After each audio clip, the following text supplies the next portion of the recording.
সনাতন ধর্মের ভজনটা কেমন জানেন? এই যে যারা নৈবেদ্য সাজিয়ে মূর্তি করে নৈবেদ্য সাজিয়েছেন, এটা ভজন না তা নয়। এটা যেমন ভজন আছে, এই মূর্তি ছাড়াও একটা ভজন আছে। আছে কিনা? আপনি যেমন রান্না করে ভোগ লাগিয়েছেন, এটা যেমন ভজন, রান্না না করেও ভোগ লাগানো যায়, এটাও একটা ভজন। রান্না না করেও আঙুল পুড়িয়ে নিয়েছে, এরকম সিদ্ধান্তও আছে। মনে মনে রান্না করে আঙুল ডাবিয়ে দিয়েছে, ভগবানের আঙুল পুড়ে গিয়েছে। করেনি? এরকম লীলা আছে কিনা? তাহলে সনাতন ধর্মের দর্শনগুলো কেমন? শুধু রান্না করে ভোগ লাগালেই ভোগ হয় না। যদি এই দেহটাকে নৈবেদ্য করে ভগবানের চরণে অর্পণ করে দেওয়া যায়, তাহলে এই বাহ্যিক জগতের অন্ন ব্যঞ্জন না দিলেও এই দেহটাই নৈবেদ্য রূপে ভগবান গ্রহণ করিবে, জানিবে। হরি বল হরি বল হরি বল হরি বল। সনাতন দাঁড়িয়ে আছে নির্বাক, অপলক নয়নে, ছল ছল করছে নয়নের বাড়ি ধারা। যখন দাঁড়িয়ে আছে, কিছু সময় পরেই মহাপ্রভু সনাতনের দিক তাকিয়ে বলছে, সনাতন তুমি এসেছো বাবা? হ্যাঁ প্রভু আমি এসেছি, চরণে দণ্ডবত করেছি। তাহলে তোমার বদন দেখে মনে হচ্ছে তুমি যেন জিজ্ঞাসা, তুমি আমাকে কি যেন জিজ্ঞাসা করবে, বলো বলো। তুমি আমার কাছে কি যেন জিজ্ঞাসা করবে, তোমার বদন দেখে বুঝতে পারছি তুমি যেন আমার প্রতি কিছু জিজ্ঞাসা করবার জন্য ছুটে এসেছ। দয়াময়, ও দয়াময়, তুমি তো সবই জানো, তথাপিও জানা ব্যক্তির কাছে আবার পুনরূপে আমি সেই কথা ব্যক্ত করছি, তুমি একটু কৃপা করে গ্রহণ করো। দয়াময়, আমার একটা কথা নেবে? হ্যাঁ সনাতন বলো বাবা। আচ্ছা বলো প্রভু, তুমি যে হরিনাম করছো না, এই হরিনাম করতে কি প্রয়োজন হয়? হরিনাম করলে কি প্রয়োজন হয় জানেন? আমার ছোটবেলায় দেখেছি কত মানুষকে মারলে পরে কাঁদে না, মারছে কাঁদেনি, কিন্তু সেই মানুষটা যখন হরিনামের আসরে বসে থাকে না, তাকে মারতে হয় না। আমার ভগবানের নাম শ্রবণ করার সাথে সাথে দুটি চোখ ভরে যায় নয়নের জলে, চোখের জলে দুটি পক্ষ প্লাবিত।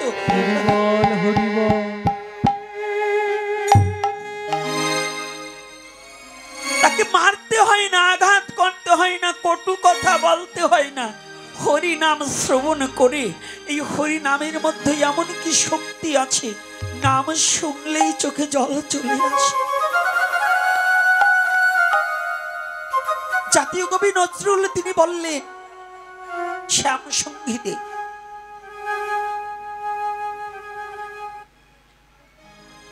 সখীরে সে হরি কেমন বল, যার নাম শুনে হৃদয়ে এত প্রেম জাগে, চোখে আনি এত জল। সে হরি কেমন বল, যার নাম শোনা মাত্র হৃদয়ে মাঝে এত প্রেমের উদয় হয়ে যায়, চোখে জলে ভরে যায়। বল একবার তাকে দেখতে পারলে আমার কি হতো, আমি যদি একবার আমার পুরাণ নয়নে তার চরণ দুখানা দর্শন করতে পারতেন, তাহলে আমার তাপিত পরাণ জুড়াইত একটিবার। বল সখী সে হরি কেমন বল, নাম শুনে যা এত প্রেম জাগে, চোখে আনে এত জল। সখী সে হরি কেমন বল, নাম শুনে যা এত প্রেম জাগে, চোখে আনে এত জল সখী সে হরি কেমন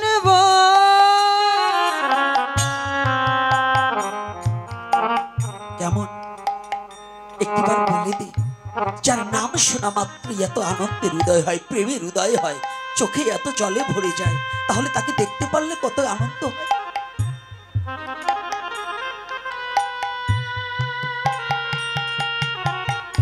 সনাতন বলছে, প্রভু বলো তোমার এই হরি নাম করতে কি প্রয়োজন হয়? মহাপ্রভু বললেন, সনাতন, যদি তুমি হরিনাম করতে চাও, এই হরিনাম করতে হলে একটা মৃদঙ্গের প্রয়োজন হয়। মৃদঙ্গ, যার এক নাম শ্রীখল, মৃদ যোগ অঙ্গ, তার নাম হচ্ছে মৃদঙ্গ। মৃদ মানে মাটি, এর বিশদ। এই মৃদঙ্গর চারটা না, এটারও বিশদ। প্রতিটা ঘাটে ঘাটে এর কথা আছে, প্রতিটা কথায় কথায়, প্রতিটা তালায় তালায়।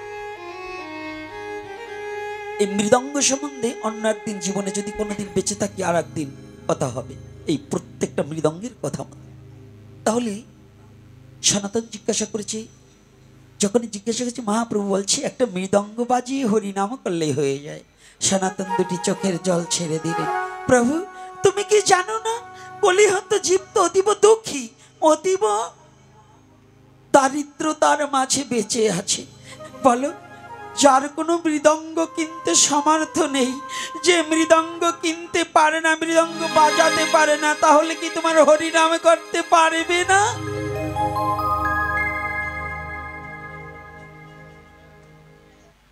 ও মহাপ্রভু ভাবলেন, সনাতন, আমি যা জানি তুমি তা জানো না। মহাপ্রভু বললেন, যদি কারো মৃদঙ্গ কিনবার সামর্থ্য না থাকে, তাহলে দুখানা করতাল কিনে হরিনাম করলেই হবে। ও তাই প্রভু, ওই করতাল কিনতেও যে অর্থের প্রয়োজন হয়, কি বাবা কিনতে হয় না? মহাপ্রভু বললেন, সনাতন, এ চিন্তায় আমার আছে, তোমার নেই। জীবের কিছু থাকবে না থাক, টাকা অর্থ করে কিছু না থাকলেও সে হরিনাম করতে পারবে। এই করতাল নয়, আমি সৃষ্টির প্রারম্ভেই প্রতিটা জীবকে দুখানা করতাল দিয়ে দিয়েছি। কর মানে হাত, দুটো হাতে তালি দেওয়া, তার নাম হচ্ছে করতাল। করতাল পাবে তাল। কোন তাল? ভাদ্র মাসে খেয়েছেন ও তাল না, এটা হচ্ছে কোন তাল? যে জন হরি নামে তাল করে, সে সংসার রূপ সাগরের মাঝে তলিয়ে যায় না, সে ভেসে উঠবে। বলো না গো রাধে রাধে রাধে। তাহলে কি হরিনাম আমরা করব না করব না? আমাদের হাত আছে তো, করতাল আছে তো? এইবার সবাই, হ্যাঁ,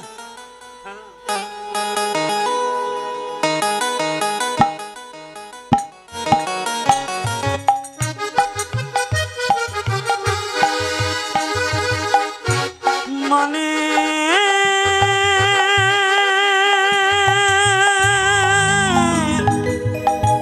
মনের দুয়ারে খুলে রাধা মাধব কীর্তন করিবে, কীর্তন করিবে।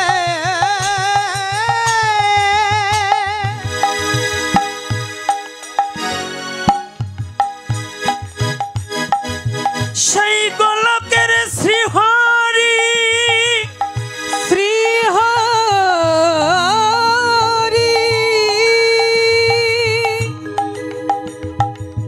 ভুলকে না এসে থাকিতে পারে না। তাই সবাই মিলে আজ রাধা মাধব কীর্তন করিব।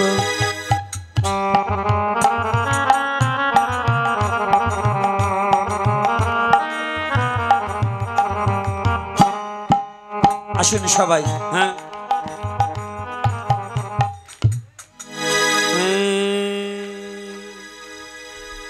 জয় রাধা মাধব, জয় কুঞ্জ বিহারী, জয় রাধা মাধব,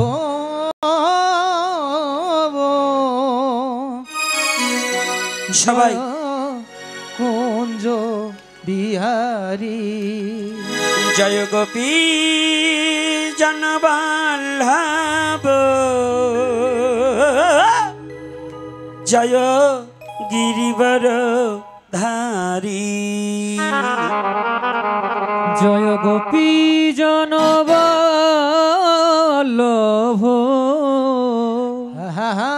জয় গিরিবরধারী জয় রাধা মাধব জয় কুঞ্জ বিহারী জয় রাধা মাধব জয় কুঞ্জ বিহারী জয় গোপী জনবল্লভ জয় গিরিবর ধারী জয় গোপী জনবল্লভ জয় গিরিবরধারী জয় রাধা মাধব ভূগোলটা বাড়াও জয় কুঞ্জ বিহারী রাধে জয় রাধা মাধব জয় কুঞ্জ বিহারী যশোদানন্দন ব্রজ জনরঞ্জন যশোদানন্দন ব্রজ জনরঞ্জন যশোদানন্দন ব্রজ জনরঞ্জন যশোদানন্দন ব্রজ জনরঞ্জন যমুনা তীর বনচারী যমুনা তীর বনচারী হে যমুনা তীর বনচারী যমুনা তীর বনচারী জয় কুঞ্জ বিহারী জয় রাধা মাধব হরিবল হরিবল কুঞ্জ বিহারী জয় রাধা মাধব জয় কুঞ্জ বিহারী রাধে রাধে রাধে বল সবাই রাধে রাধে রাধে বল রাধে রাধে রাধে বল সবাই রাধে রাধে রাধে বল রাধে রাধে রাধে রাধে রাধে রাধে বল রাধে রাধে রাধে রাধে রাধে বল রাধে রাধে রাধে রাধে রাধে রাধে বল রাধে রাধে রাধে রাধে রাধে রাধে বল রাধে রাধে রাধে বল সবাই রাধে রাধে রাধে বল দুটি বাহু তুলে সবাই রাধে বল দুটি বাহু তুলে সবাই রাধে বল রাধে রাধে রাধে রাধে রাধে রাধে বল রাধে রাধে রাধে রাধে রাধে রাধে বল রাধে রাধে রাধে রাধে রাধে রাধে বল রাধে রাধে রাধে রাধে রাধে রাধে বল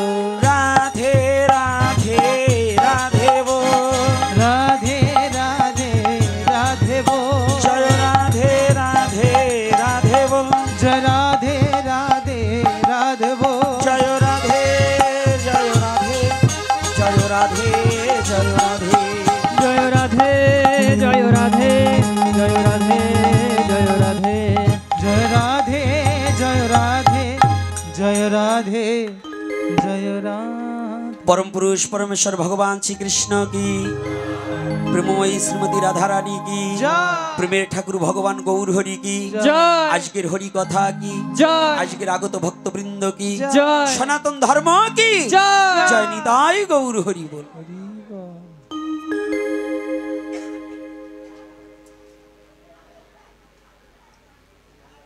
এই বাবা মন্দিরের সামনে কথা হবে না কোন একদম কথা বন্ধ করবেন আগে কথা শুনি কথাগুলো ভালো করে জানতে হবে আগে জানবো পরে মানবো নাকি আজকে মালার সাইজ তো বেশি ভালো দেখি না কারণ কি রে ওই নূতন সময় যখন আসি আমার মতো জামাই দেখে সবাই খুশি, পুরান হইলে বাইকে পড়ছে ছাই।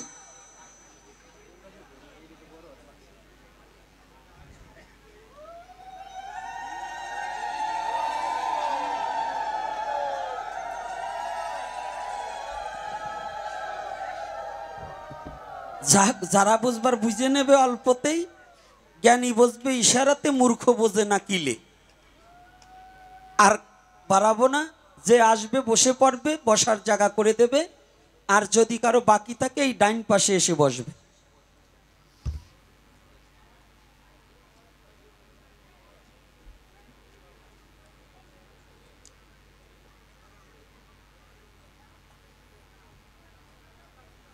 জয় শ্রী রাধে। তাহলে প্রথম আমাদের একটা পার্ট রয়ে গেছে যেখান থেকে আজকে আলোচ্য বিষয় হবে। আজকে 3 বার ফোন এসেছে এই সাকার নিরাকার নিয়ে। কয়েকটা কথা, সনাতন ধর্মের আমরা কোনটা মানব? আস্তে, ও মায়েরা, মূর্তি পূজা মানবেন না মূর্তি ছাড়া মানবেন? আজকে এই তুলসী বৃক্ষটাকে নামিয়ে দাও, আবার ওই মন্দিরে দিয়ে দাও, উনি যাক চলে। ভালো করে বুঝতে হবে এটা নিয়ে কি ঠেলাঠেলি আছে কিনা। আমাদের ছেলেরা যখন স্কুল কলেজ ভার্সিটিতে যায়, অনেক অহিন্দুরা প্রশ্ন করে বেদে নাকি নিরাকার ব্রহ্মের কথা আছে, তাহলে তোমরা আবার মূর্তি করে পুজো করো কেন? এটা অবৈধ। আজকে নগদেও আমাকে একজন প্রশ্ন করেছে ফোন করে, তা আমি জিজ্ঞাসা করেছি তুমি তো দূরের কথা, তোমার বাবা কোনোদিন বেদ খান ছুঁয়ে দেখছো তো? আগে বেদ ছুঁয়ে নাও, তারপরে কথা বলবে। বেদ সম্বন্ধে কথা বলতে হলে বেদকে আগে উপলব্ধি করতে হবে। সংস্কৃত ভাষা বোঝা, ওই ইংলিশ জানলে এই সংস্কৃত বোঝা যায় না। এই সারা জীবন আমি গোপীনাথ এখন তরি তো সংস্কৃত ভাষার একটা কিছুই বুঝতে পারিনি। ওই বাংলায় যা আছে তাই নিয়ে বকাবকি করি। আর তুমি এই ফ্যান খাওয়া ব্রেনে সনাতন ধর্মের বেদ সম্বন্ধে জানতে চাও, এটা কি করিয়ে সম্ভব হয় বলো? বেদ সম্বন্ধে জানতে হলে যাহা আর্য মহর্ষিদের ধ্যানে পাওয়া জ্ঞানের বিষয়বস্তু হচ্ছে বেদ, সেই বস্তুকে এই এত তাড়াতাড়ি, বাবার আবার কেউ রাগ হবেন না, আমি আবার এখন একটু কথা বলি। এই আপনারা যে কয়জন এই প্যান্টুল পরছেন না, মানে প্যান্ট, এটা কিন্তু আপনাদের বাঙালিদের পোশাক নয়, এটা ইংরেজদের পোশাক। রাগ করবেন না, এই যে যারা প্যান্ট পরছেন এর একজনও বাঙালি না, সব কটা ইংরেজ। যদি বলেন কেন, আসুন এই ব্রিটিশের, আমরা ব্রিটিশকে তাড়িয়েছেন, তাড়াতে পারেননি, এই ব্রিটিশদের সবকিছুই ব্যবহার করতেছেন। আর যদি ব্রিটিশকে তাড়াই থাকি তো আমি গোপীনাথ তাড়াইছি। যদি বলেন কেন, অন্তত পোশাকের দিক দিয়ে তাড়াইছি, অন্যদিকে তাড়াতে পারি নাই। কারণ রেলগাড়িতে উঠলে সেটাও ব্রিটিশদের, গাড়ি বাসে উঠলে ওটাও ব্রিটিশদের। ব্রিটিশকে তাড়াতে পারি নাই। তবে একটু ভালো করে শুনবেন, ধীরে ধীরে আনন্দের মধ্য দিয়ে খেতে হইলে ওই মেলায় যাবা। ভাগবতী আসরে খাওয়া বন্ধ। তুমি আমার বাবাও আর আমার মামাও, কোনো আপত্তি নাই, খাওয়া চলবে না। কারণ এই রাক্ষসের জাতেরা আমরা হয়ে গেছি, কীর্তনের আসরে বেশি বাদাম খাই। এগুলো হলো রাক্ষসের জাত।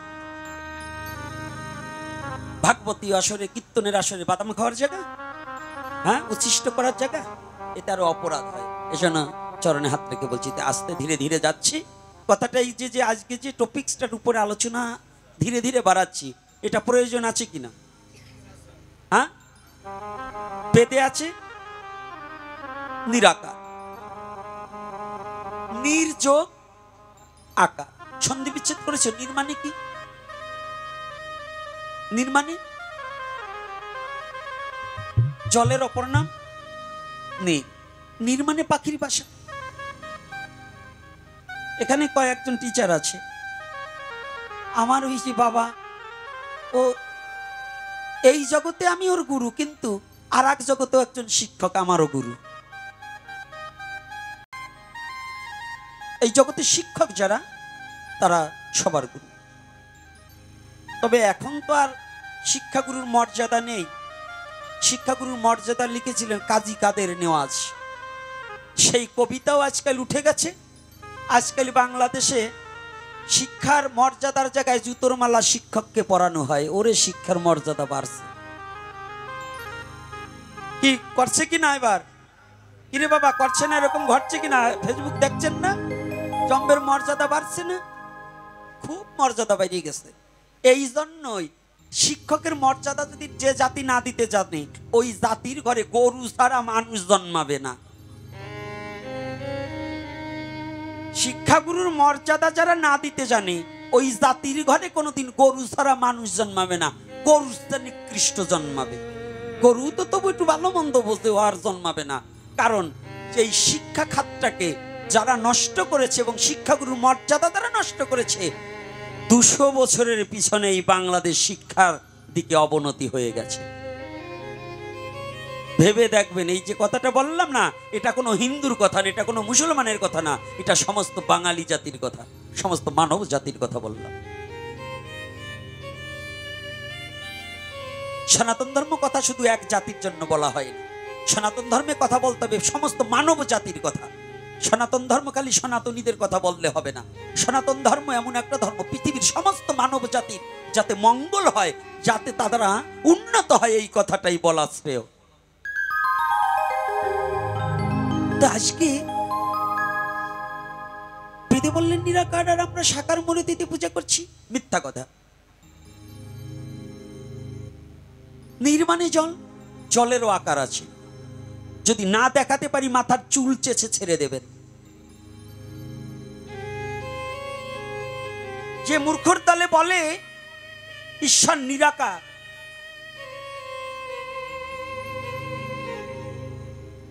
একজন অন্ধ ব্যক্তি চশমা দিয়ে হাঁটছে, বলছে আজকে বোধহয় খুব মেঘ করেছে, সূর্য ওঠেনি।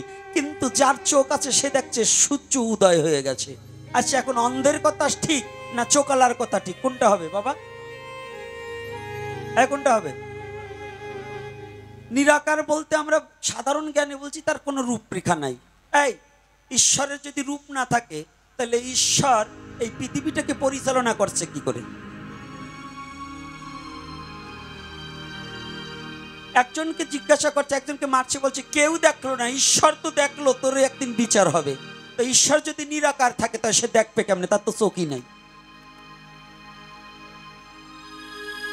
কি ডাক্তার বাবু, যদি ঈশ্বর নিরাকার হয়, তার যদি কোনো কিছুই না থাকে, তাহলে একজনকে মারলে আপনারা কেন বলেন যে কেউ দেখলো না, ঈশ্বর তো দেখলো, এর বিচার একদিন হবে? কি বাবা, বলে কি না? তাহলে তার যদি চোখ না থাকে, তাহলে সে দেখলো কেমনে? এই বলিস কি আর করিস কি? আরে বুকাচণ্ডী, তুমি অন্ধ বিধয় তুমি ভেবো না ঈশ্বরের রূপ নাই। তুমি অন্ধ, ঈশ্বরের রূপ তুমি দেখতে পাও না, তাই বলছো ঈশ্বর নিরাকার। ঈশ্বরের কোনো রূপ নেই, ঈশ্বরের রূপ আছে। এই অনন্ত কোটি ব্রহ্মাণ্ডটাই হচ্ছে ঈশ্বরের রূপ। তুমি জানো না শ্রীমদ্ ভগবদ গীতায় বিশ্বরূপ, বিশ্বরূপ আছে কিনা? বিশ্বরূপ মানে কি? বিশ্বরূপ মানে কি? এই বিশ্বের যত রূপ তাহাই আমার ঈশ্বরের রূপ, তাহাকেই বলা হয় বিশ্বরূপ। হরি বল। অনন্ত কোটি ব্রহ্মাণ্ডে যেদিকে হেরি সেদিকেই হরি। সনাতন ধর্মের দর্শনটা কেমন? আত্মতত্ত্ব দর্শন। আর এই সনাতন ধর্মে ত্রিপ্রকারের ভজন করা যায়। এটা সহজভাবে চৈতন্য চরিতামৃতের মধ্যলীলায় স্পষ্টভাবে বললেন, জ্ঞান কর্ম সাধনা এই তিনের বশে ব্রহ্ম আত্মা ভগবান ত্রিবিধ প্রকাশে। ঈশ্বরের কয়টা অবস্থা? কয়টা অবস্থা? ভজনের 3টি ধারা। একটা নিরাকার ব্রহ্মের, যোগী চায় আত্মদর্শন, জ্ঞানী চায় ঈশ্বর দর্শন। নিরাকার ব্রহ্মের ভজন একমাত্র ওম উচ্চারিত করে। তাহলে তুমি নিরাকার হলে পরে ওমটা কি একটা অক্ষর ব্রহ্ম নয়? নিরাকার ব্রহ্ম বলছো, ব্রহ্ম কত প্রকার এটা কি জানো? ওইং ব্রহ্ম, খলিদং ব্রহ্ম, ব্রহ্মবাদ ব্রহ্ম, ব্রহ্মনাথ ব্রহ্ম, একেশ্বর ব্রহ্ম, হ্যাঁ, অক্ষর ব্রহ্ম, আছে কিনা? আরে কথা বলেন না, আছে কিনা? রাধে রাধে। কথাগুলো ভালো করে, আজকের একটু কথাটা শক্ত। আর এই শক্ত কথা বলছি কেন জানেন? যুব সমাজের এই কথাগুলো একান্ত প্রয়োজন হবে। প্রত্যেকটা যুবক যুবতীর যদি কোনো অহিন্দু তোমাকে কোশ্চেন করে, তার উত্তর দেওয়ার জন্য সহজ পদ্ধতি তুমি তাকে দেখিয়ে দিতে পারবে। এজন্য তোমার এত চিন্তাযুক্ত হতে হবে না, তোমার বিভ্রান্ত হতে হবে না, তোমার পথভ্রষ্ট হতে হবে না, যদি তুমি একবার সনাতন ধর্মের তত্ত্ব সম্বন্ধে ঠিক মতো উপলব্ধি করতে পারো। যতদিন পর্যন্ত উপলব্ধি না করতে পারবে, ততদিন সনাতন ধর্মটাকে তুমি জানতে পারবে না। জ্ঞান কর্ম সাধনা এই তিনের বশে ব্রহ্ম, আত্মা, ভগবান ত্রিবিধ প্রকাশ। যেই ব্রহ্ম সে আত্মারূপে প্রতিটা জীবের মধ্যে। যদি বলে কেন? আমার সনাতন ধর্মে বলছেন ব্রহ্ম থেকে উৎপত্তি, ব্রহ্মতেই লয়। ব্রহ্মপদ ভজিলে জীব তার মুক্তি প্রাপ্তি হয়। ব্রহ্ম থেকেই অমৃতস্য পুত্রায়, অমৃতের পুত্র হয়ে এই পৃথিবীতে জন্মগ্রহণ করেছে। পরমাত্মা রূপে যে অংশটা শ্রীমদ্ ভগবত গীতায় বললেন, একটা কেশগ্র 10,000 ভাগ করলে যত সূক্ষ্ম হয়, তত সূক্ষ্ম রূপে প্রতিটা জীবের মাঝে পরমাত্মা রূপে আমি বিরাজি হেতাই। তাহলে যে নিরাকার ব্রহ্ম, সেই ব্রহ্ম আজ পরমাত্মা রূপে প্রতিটা জীবের মধ্যে প্রকাশ পেয়েছে। কি পেয়েছে কিনা? এই হিন্দুরা প্রণাম করেন কাকে? মানুষের পায়ে প্রণাম করা একেবারে নিষ্ফল। মানুষের পায়ে প্রণাম করা যাবে না। কি আপনারা কি মানুষের পায়ে প্রণাম করেন অন্য কারো পায়ে? কাকে? উত্তর দিতে হবে কাকে? একটু জোরে বলেন। ভয় পান কেন? কি আচ্ছা, যদি ভগবানের পায়ে, মিথ্যা কথা, এটা মুখে বলছেন, কাজের বেলায় ঠনঠনাঠন। যদি বলেন কেন? যদি আপনি ভগবানের পায়ে প্রণাম করলেন, তাহলে মানুষে মানুষে এবার মারামারি করেন কেমনি? ওটার মধ্যে ভগবান আছে না? আছে কিনা? তাহলে মুখে বলেন যে আমি ভগবান রূপে মানছি, কিন্তু কাজের বেলায় নেই। পরমাত্মা রূপে ওহার মধ্যে ভগবান আছেন বটে। তোমরা কিন্তু দাঁড়িয়ে থাকলে হবে না, বসতে হবে।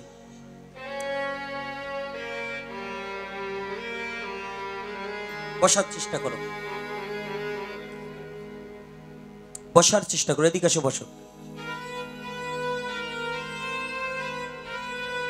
পিছনে কেন? তোমরা থাকবা সবার আগে। হরিকথা শুনতে হবে এবং বসতে হবে। হ্যাঁ ঠিক আছে, ধুলা পাইলে সেইখানেই বসে পড়ো, অসুবিধা কি? তাহলে জ্ঞানী চাই ঈশ্বর দর্শন, যোগী চাই আত্মদর্শন, আর ভক্ত চাই ভগবান দর্শন। হরি বল, হরি বল। প্রশ্ন হতে পারে, ঈশ্বর কি কখনো ভগবান হতে পারে? হ্যাঁ পারে।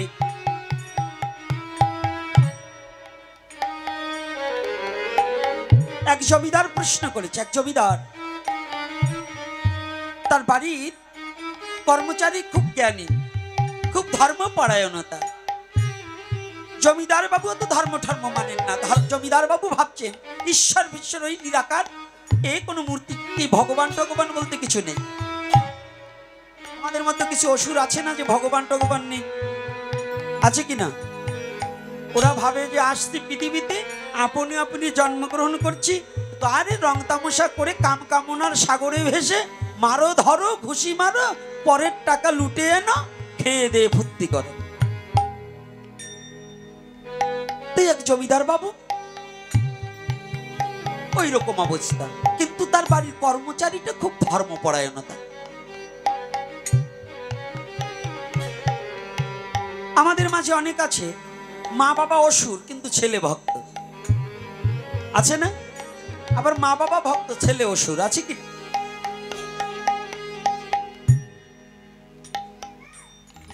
তো কর্মচারী যখন হরি কথা বলে জমিদারের ভালো লাগছে। হ্যাঁ, একদিন জমিদার ডাক দিয়েছে, এদিকে বাবু, আচ্ছা তোর কাছে আমার একটা প্রশ্ন, তোরা যে শুধু ভগবান ভগবান বলছিস, ভগবানকে ওই গোলক ছেড়ে, নিরাকার ঈশ্বরকে এই গোলক ছেড়ে ভূলোকে আসে, ভগবান আসে?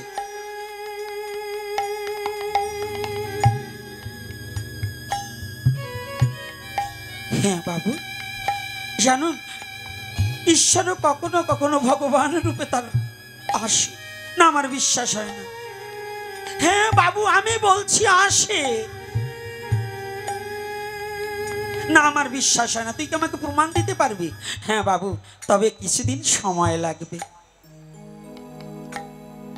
আমি আপনাকে ঠিক প্রমাণ দিয়ে দেব যে সেই ঈশ্বর মর্তলোকে ভগবান রূপে, মূর্তিমান রূপে আসতে পারে।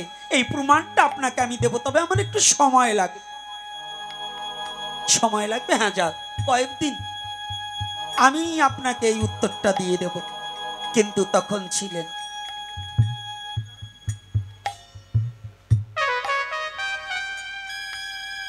তখন যে উত্তরটা আমি দিয়ে দেব, কিন্তু তখন ছিল বৈশাখ জ্যৈষ্ঠ মাস। তো 2 মাস চলে গেছে, খাল বিল জলে ভরে গিয়েছে, নদী নালা বিল টিল ভরে গিয়েছে। তাই আগের দিনে কিন্তু নৌকায় চড়তে মানুষ খুব পছন্দ করতো, এখন আর নৌকা নেই। আর যারা বড় লোক মানুষ না, তারা কিন্তু বউ পাগল হয় বেশি। রাগ করবেন, চাষাভুষেরা বউ পাগল কম হয়, কারণ সারাদিন মাঠে কাটে, তো ওরা বউয়ের সাথে অত মিষ্টিকতা আসে না, কারণ শরীর সবসময় চড়াচড়াই থাকে। আর যারা পয়সাওয়ালা বাবু ভদ্রলোক জমিদাররা যারা, এরা কিন্তু একটু বউ পাগলা বেশি হয়, কারো কথা না মানলে বউর কথা মানে।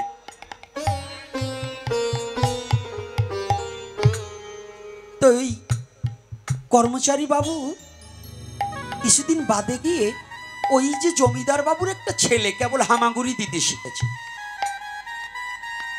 ওই ছেলেটাকে কোলে নিয়ে পাশের গ্রামে এক পালবাড়ি গিয়ে পালমহাশয়কে বলছে, দেখো পালমহাশয়, এই যে আমার কোলে যে বাচ্চাটা না, একেবারে হুবাহু দেখতে এরকম একটা বাস্তা তৈরি করে দাও। অনেক আর্টিস্ট শিল্পী আছে ঠিক তাই পারে। তো একেবারে যে জমিদারের যেমন পুত্র, ওই জমিদারের পুত্রের মতো একটা পুত্র তৈরি করেছে। বলছে আমার সময় মতো আমি নিয়ে যাব। এদিকে ওই কর্মচারী গিয়ে জমিদারের স্ত্রীকে বলছে, মা, ও মা, বাবুকে একটু বলো আমরা নৌকা ভ্রমণে একটু যাব। নৌকা ভ্রমণে এখন এই বর্ষার সিজনে কত আনন্দ। চলো মা, আমরা একটু, যদি তুমি বলো মা তাহলে যাবে বাবু, না হলে আমি বললে যাবে না। কারণ সুচতুর ভক্ত তোরা তো জানে কোন জায়গা ঘা মারলে পরে কাজ হবে। যেই জন ভজে কৃষ্ণ সে বড় চতুর। যারা কৃষ্ণ ভজন করে তারা কিন্তু বড় চতুর, চালাক না, চতুর। তো জমিদারের নিজে বলছে, কর্তা এখন তো স্বামীর নাম ধরে ডাকে। হ্যাঁ মা, চোখ বুঝিস না, চোখ বুঝিস না মা, একটু তাকা। এখন তো স্বামী নাম ধরে ডাকে। আর নাম ধরে ডাকবে নাই কেন? 18 বছরের ছেলে 24 বছরের মাইয়ে বিয়ে হয়, তো একটু বাড়ির সাথে নাম ধরে না ডাকলে কি হয়? আর তখনকার দিনে স্বামীকে নাম ধরে ডাকতো না। কি যদি তার আদব থাকে, আদব ভাষাটা হচ্ছে ফার্সি, আর ভদ্রতা হচ্ছে বাংলা। যদি ভদ্রতা থাকে তাহলে সে অভদ্র নয়, আর অভদ্রতা তার আচরণের মধ্যেই প্রকাশ পায়। পায় না বাবা? আদবে মনুষ্যর, হ্যাঁ, যদি আদব না থাকে তাকে কি শয়তান বলা হয় না? কি বাবা, আদব কায়দা যদি না থাকে সেটা কি শয়তান নয়? তাই আমাদের এখনকার আর তখনকার একটু পার্থক্য আছে। এখনকার মেয়েরা স্বামীকে তুই মুই কয়ে নিজের পায়ের ঝগড়া লাগলে কেন বসিয়ে দেয়। কি এরকম আছে না মেয়ে ছেলে? আপনারা না, আপনারা খুব ভালো। আবার এর মধ্যে যদি দুই একটা ওই দলের থাকে ভাবে যে আমি যে ইয়ে করি গুসাই জানে কি করি।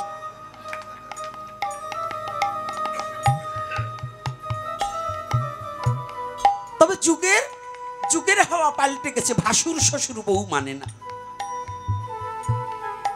ধর্মীয় কথা তো মনুষ্যত্ব জাগ্রতের জন্য, ধর্মীয় কথা হচ্ছে সমাজবদ্ধতা একতার জন্য, ধর্মীয় কথা হচ্ছে মানুষের প্রীতির বন্ধনে অটুট রাখার জন্য।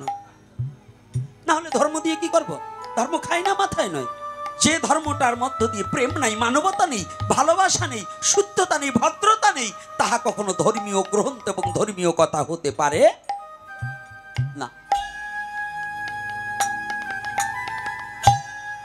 একটা বকার মধ্য দিয়ে যদি আমার চরিত্রের পরিবর্তন ঘটে, ওই বকাটাই আমার কাছে ধর্ম। এটা কিন্তু মেমোরিতে রাখতে হবে। তো বলছে কর্তা, হ্যাঁ তুমি এই অসময় আমার কাছে, বলছি দেখো না আমার না খুব ইচ্ছা যাচ্ছে, আগামী দিন যদি একটু নৌকা ভ্রমণে যেতে পারতেন। বউতে, বউ সুহাগী স্বামীরে বউতে যা বলে কি না শুনে পারা যায়? কি বলেন, মানতে হবে কিনা?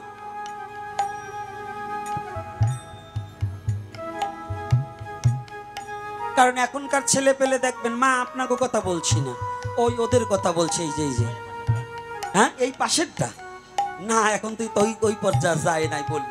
এরা কি বউয়ের কথায় মাকেও মারতে পারে, বাবাকেও মারতে পারে, এরকম পুত্র আছে না, কুলাঙ্গার আছে কিনা? অনেক জায়গা বউয়ের কথায় বিচার্য বিষয় না করে মাকে মারে, ছেলে বাবাকে মারে। এরা কুলাঙ্গার, এরা কখনো পুত্র নয়। একই দরজা দিয়ে মূত্র আর পুত্র দুটোই আসে, এরা মূত্র তুল্য পুত্র তুল্য নয়।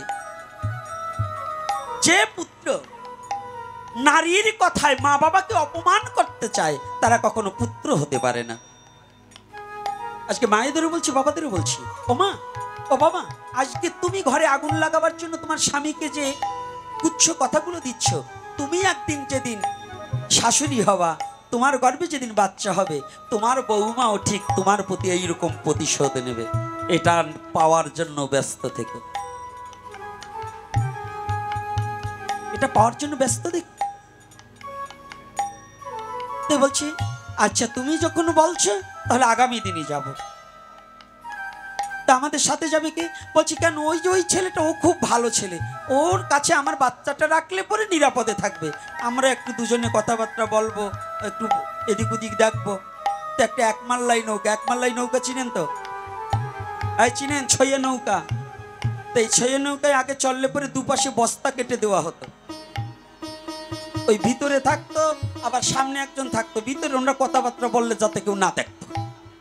আবার ওই মাঝির পাশেও মাঝে মাঝে কি করতো, বস্তাটা টানিয়ে দিত না। আমি ছোটবেলায় অনেক নৌকায় চড়েছি।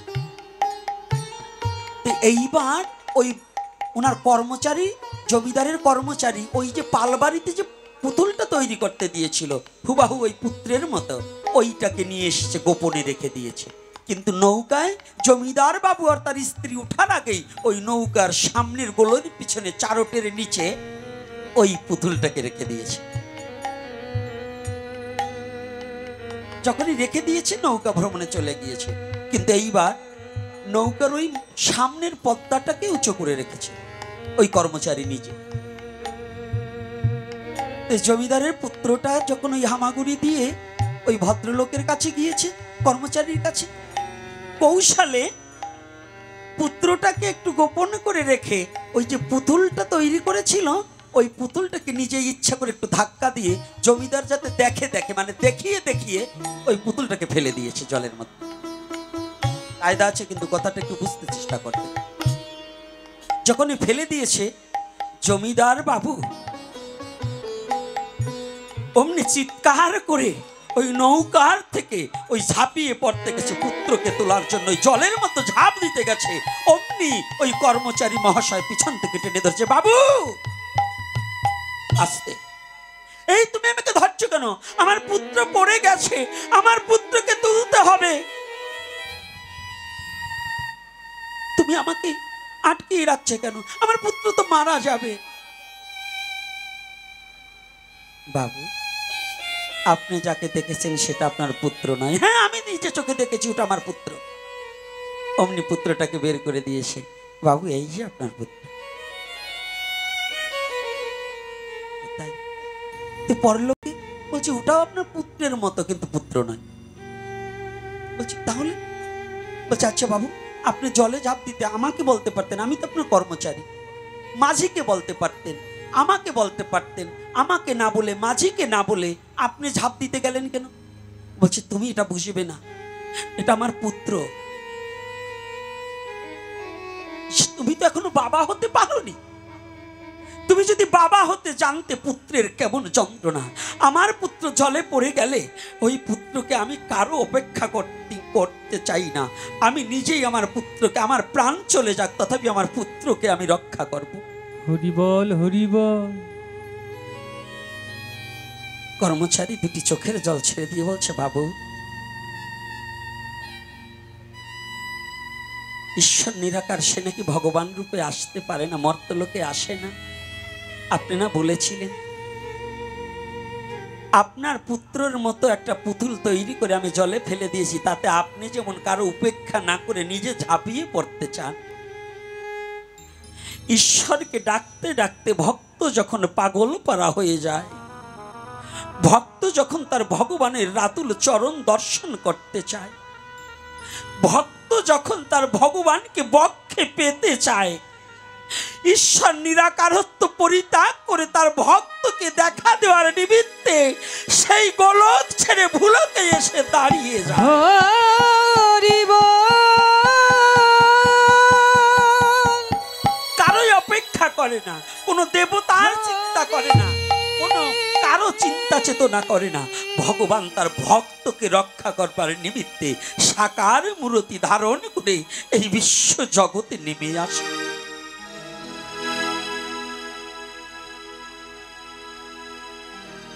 জানি এ বিশ্ব জগতে একজন শুদ্ধ ভক্ত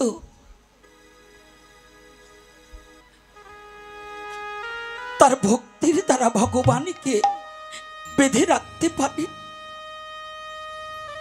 একজন শুদ্ধ ভক্ত তার ভক্তির দ্বারা ভগবানকে ভক্তির দাস করে দিতে পারে। শুধু যদি কোনো শুদ্ধ ভক্তের শুদ্ধ ভক্তিটা হৃদয়ের মাঝে জাগ্রত হয়।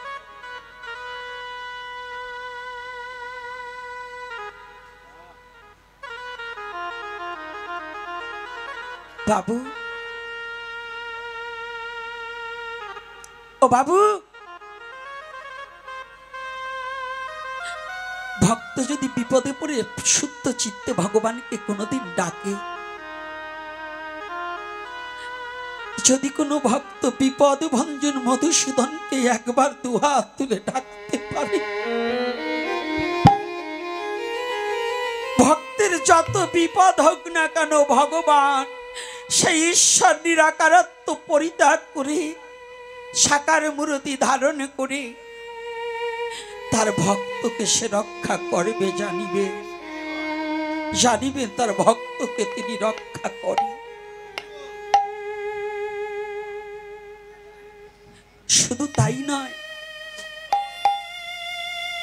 ভক্ত ভগবানের সাথে আলাদা একটা সম্বন্ধ আছে, একটা সম্পর্কই আছে। বাবু,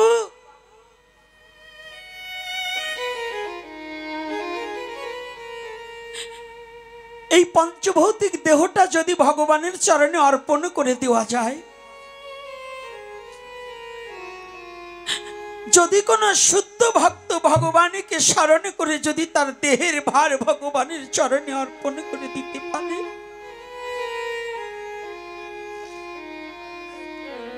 যদি কোন শুদ্ধ ভক্ত ভগবানের চরণ প্রান্তে দাঁড়িয়ে একবার জীবনে বলিতে পারে,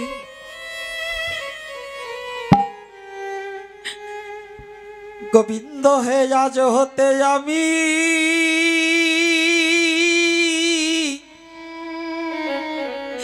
তোমার হলাম, গোবিন্দ গোবিন্দ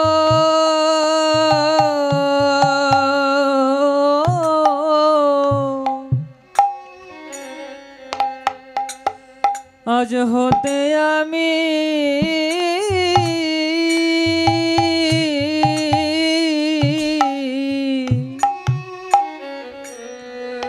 আমি তোমার হলাম গোবিন্দ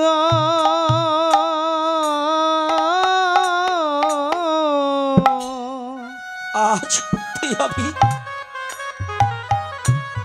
আজ হতে আমি তোমার হলাম ওরে আমার মন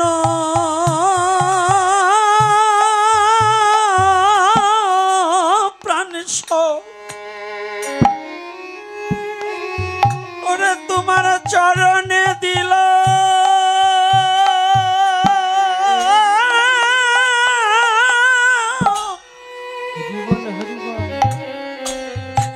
ওরে আজ হতে আমি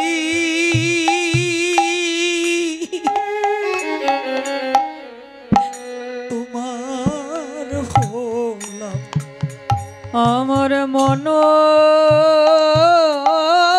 হানিতাই গৌর হরিব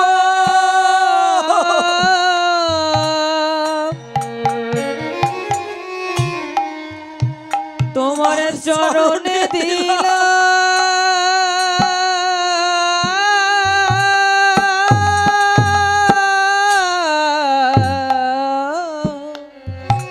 আজ হতে আমি গোবিন্দ আজ হতে আমি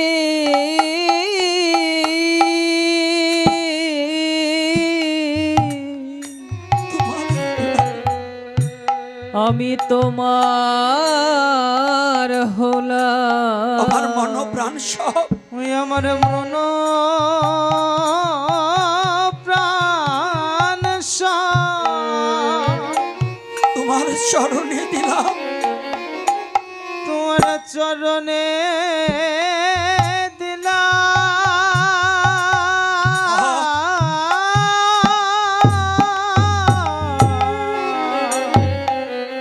দিলাম আজ হতে গোবিন্দ আমি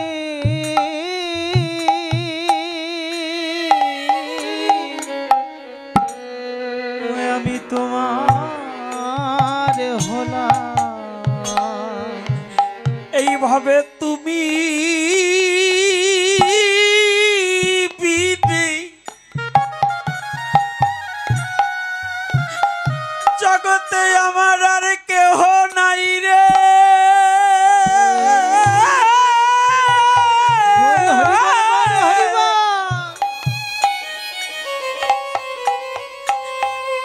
আজ হতে আমি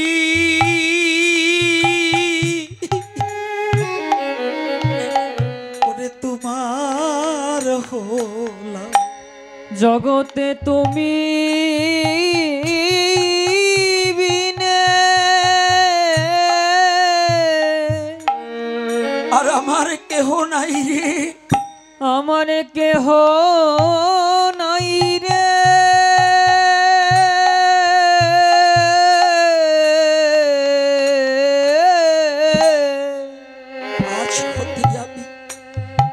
আজ হতে আমি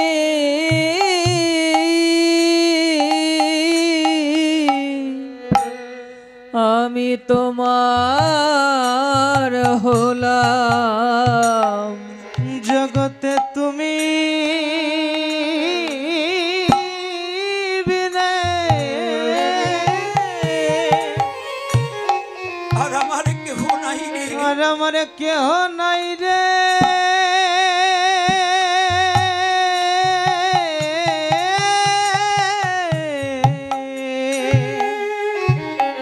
আজ হতে আমি আজ হতে আমি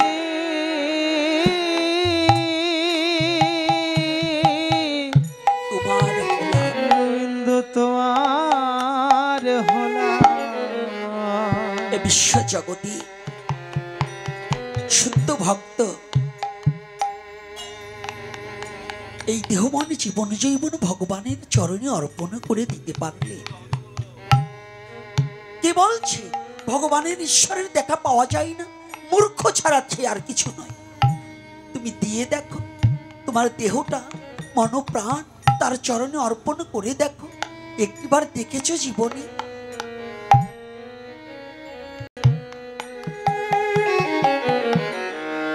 একটিবার কি তুমি জীবনে অর্পণ করে দেখেছো? একটু অর্পণ করে দেখো। ও বাবা,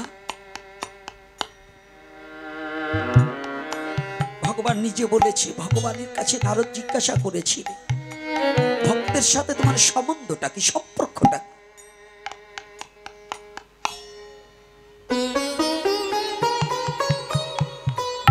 এই নারদকে ভগবান যা বলেছে, পৃথিবীতে যে শ্লোকটা বলেছে, এই মন্দির না কোনো পুরাণে, কোনো ভাগবতে ভগবান কোথাও বলেনি যে আমি মন্দিরেই থাকি। কিন্তু ভগবান বলেছে নারদ, নাহং বৈকুণ্ঠে যোগিনং হৃদয়ে নচ মদ ভক্ত যত্র গায়ন্তি তত্র তৃষ্টামি হে নারদ। হে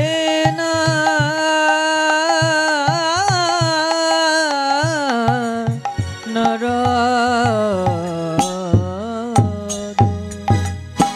কি ভগবান এই কথা বলছে না? তাই ভগবান কি কোথাও বলেছে যে আমি মন্দিরে থাকি? হ্যাঁ, ভগবান বলেছে আমি তীর্থে থাকি। তাই ভগবান বলছে কোথায়? আমি যোগীর হৃদয়ে থাকি না, আমি বৈকুণ্ঠে থাকি না। মদ ভক্ত চত্র গায়ত্রী তত্র তৃষ্টামি হে নারদ। আমি একমাত্র আমার ভক্তের হৃদয়ে মাঝে চির অবস্থান করিয়া থাকি। হরি বল, হরি বল, হরি বল।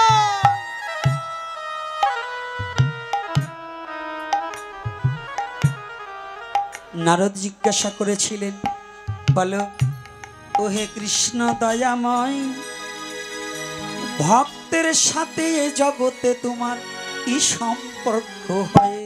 হা হা।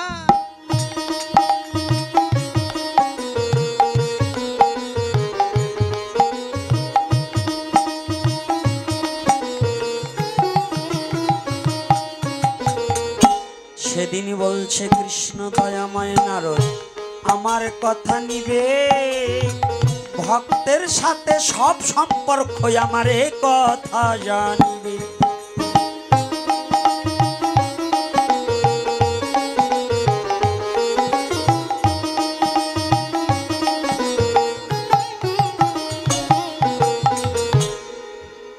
সব সম্পর্ক। নারদ বলছে দু একটা সম্পর্কের কথা তুমি আমার কাছে বলো।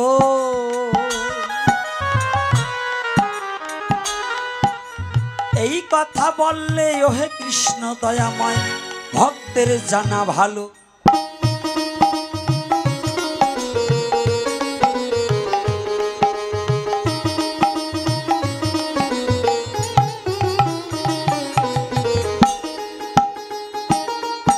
তখন কৃষ্ণ দয়াময় বলছে সদাই, নারদ তোমাকে জানা ভক্ত ছাড়া এ জগতে আমার আপন কেহ নাই।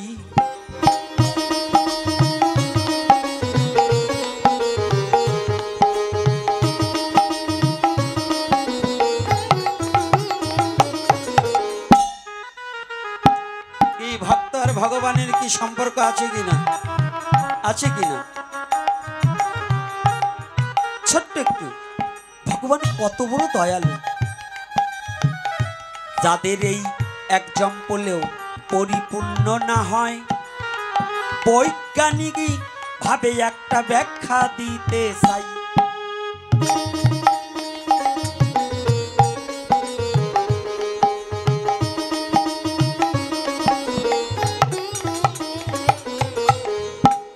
আস্তে দাঁড়াও। জলের কয় অবস্থা? এই জল তরল না কঠিন? জলের রং কি? হ্যাঁ, মিথ্যা কথা, জলের কোনো রঙই নেই। জল যে পাত্রে যায় সেই পাত্রে কালার ধারণ করে নাকি? তাহলে জল শক্ত না নরম? তরল না? আচ্ছা আমি বললাম মিথ্যা কথা, এই জলের তিনটি অবস্থা, যদি কোনো সায়েন্স নিয়ে লেখাপড়া করা ছেলে থাকে সে আসুক। তো জলের তিনটি অবস্থা, কঠিন, তরল, বায়বীয়।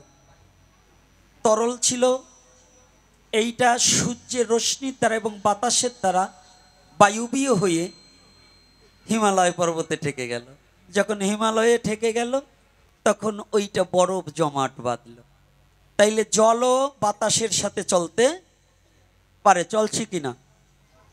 চলছে কিনা বুঝলেন? এখন আবার হ্যাঁ হ্যাঁ বললেন, আবার যেন কেউ বললে না বললেন। বোঝেন না? ঠেলার নাম বাবাজি।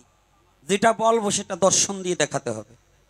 তাহলে জল ছিল তরল, এইবার যখন বাতাসের সাথে যায় চোখে দেখা যায়? আচ্ছা তাহলে যখন বরফ হলো তাহলে জল কি এখন তরল হলো না কঠিন হলো? জল কি কঠিন? কঠিন যদি হয়ে থাকে তাহলে আপনি বলুন এটা হচ্ছে প্রাকৃতিকভাবে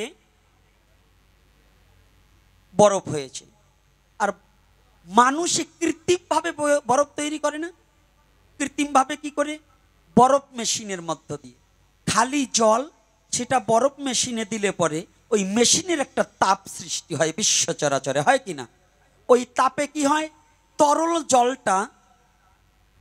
জল কিন্তু কঠিন রূপ ধারণ করে, করে কিনা? তরল জল কঠিন রূপ ধারণ করে না? কেন করে? তাপে। তো জল ছিল কি তরল, মেশিনের মধ্যে দিলে সেটা কি হয়েছে? বরফ হয়েছে। এইবার কঠিন, এবার শক্ত হয়ে গেছে। তাই ঈশ্বর নিরাকার, যখন ভক্তের এই দেহরূপ মেশিনের মতো ভক্ত যখন ওই নিরাকার ঈশ্বরকে ডাকে, তখন ওই ঈশ্বরে ভক্তের ভক্তির তাপে নিরাকারত্ব পরিত্যাগ করে সাকার মূর্তি ধারণ করে আসে বিশ্ব চরাচরে।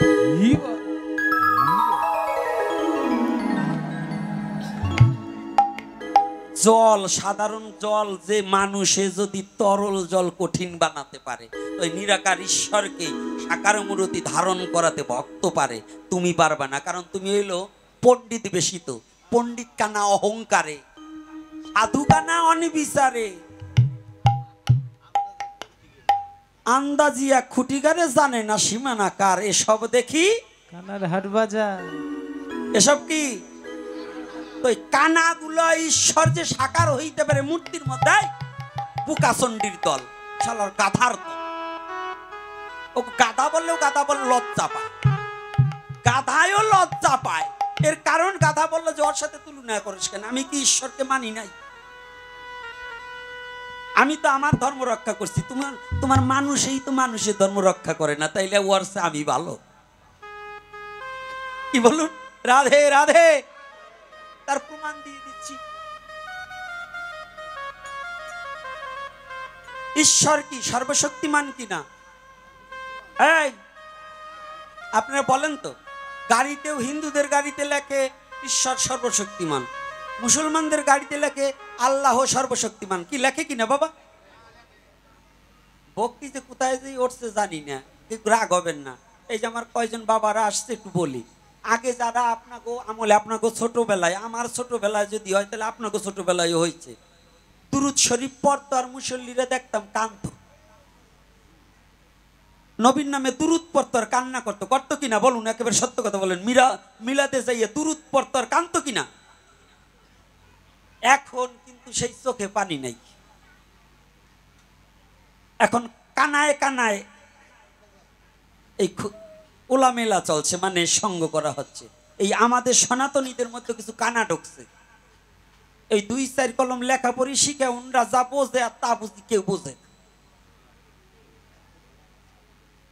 ওনরা যা বোঝে তার কেউ বোঝে না। ওই কানা ওইগুলার জন্য বলছি যে ঈশ্বর যদি সর্বশক্তিমান হয়, তুমি কি বোঝো না? যদি ওই ঈশ্বর মূর্তির মধ্যে, মাটির মধ্যে না যাইতে পারে, তাহলে তোমার ঈশ্বর কি সর্বশক্তিমান? এই কথা বলেন না কেন? তাহলে ওই শক্তি তার কম আছে কি রবীন্দ্রবাবু?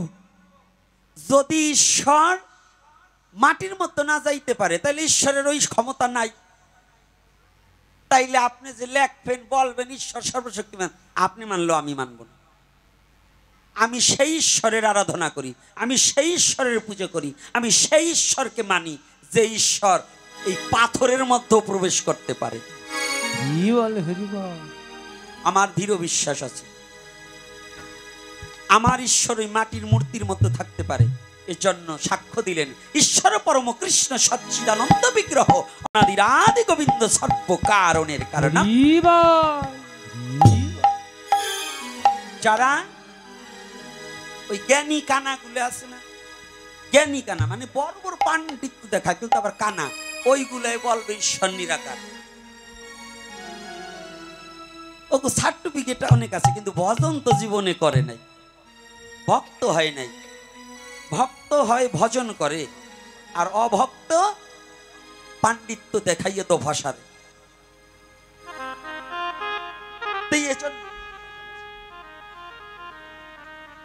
এজন্য সদা সর্বক্ষণ আমাদের একটা হুঁশিয়ার থাকতে হবে। আরে মনে আছে, আরে এত তাড়াতাড়ি ফি যাব না নি কে পিটারা পোলার তেল খাওয়াইছে, একেবারে কম খাওয়াইছে নাকি এত তাড়াতাড়ি যাবার চাও কে?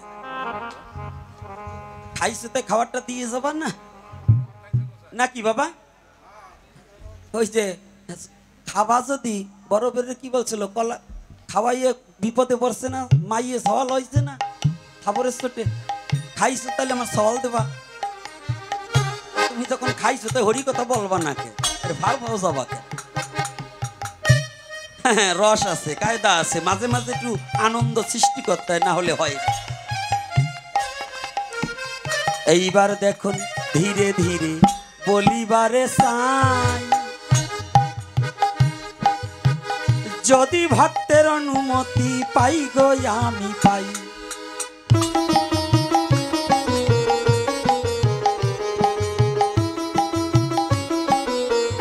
আর কিছু সময় আলোচনা করব না বন্ধ রাখবো? হ্যাঁ না থাক, আর একদিন করবো।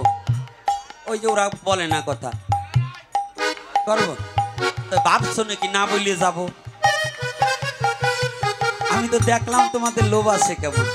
আমি কি না বলা লোক?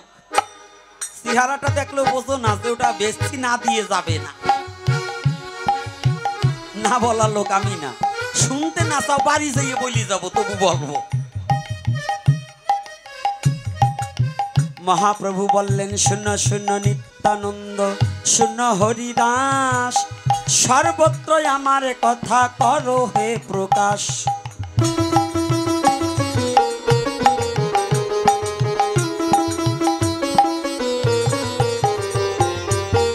প্রতি ঘরে ঘরে গিয়া করো এই ভিক্ষা, ভজ কৃষ্ণ কহ কৃষ্ণ কর কৃষ্ণ শিক্ষা।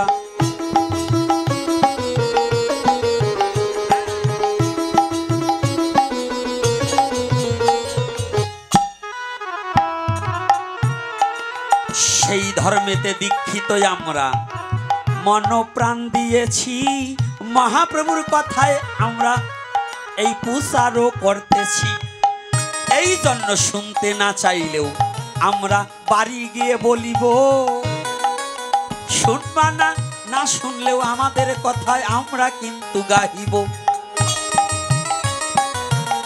কি বলবো কিনা, বলার প্রয়োজন আছে কিনা? দাঁড়া, তাহলে কি নিরাকার সাকার হয় কিনা? নিরাকার সাকার হয় কিনা? মূর্তির মধ্যে ঈশ্বর আসতে পারে কিনা? যারা মানে না তারা না মানুক, আমার দেখার কিছু আসে না। পাগলে কি না কয় আর ছাগলে কি না খায়, দুটো জিনিস কয় না। পাগলে মিথ্যা কথা কয় না, আর ছাগলে ঘুষ খায় না। ঘুষ খায় না, ঘাস খায়। আর এই মানব জাতি ঘাসও খায় ঘুষও খায়।